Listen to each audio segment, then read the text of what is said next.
To know the names of these herbs, follow to the end.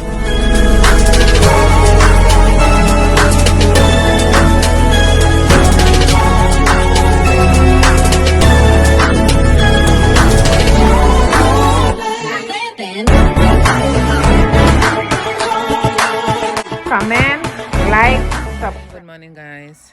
On a serious note, if you have COVID and it's been over a week since you have it, you can drink some bush teas. That's going to help you. I'm going to show you the bush teas that my friend called me because I made it for her when she had it once before and it got her better real fast.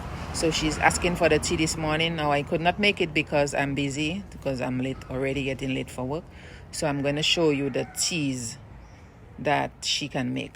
Well, I'm going to show you the herbs right here. So 1 minute, I'm going to show you the different herbs in my garden. This one is paracetamol right here in this pot.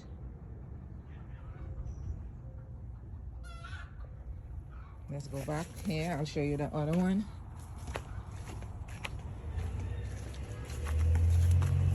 Vervain.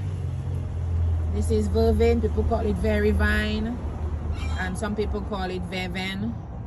This is it here. Here is the other one here. They call it French thyme, big leaf thyme, father thyme.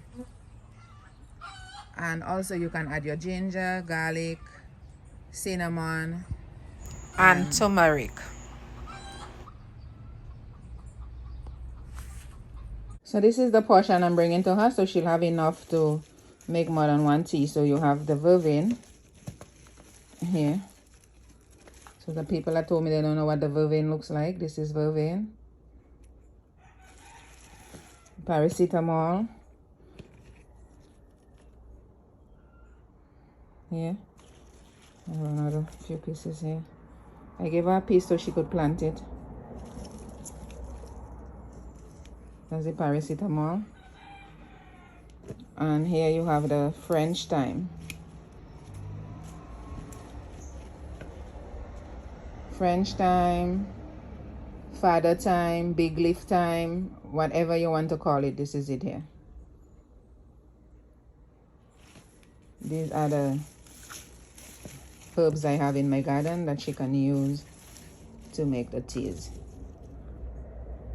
Thanks for watching. Please subscribe.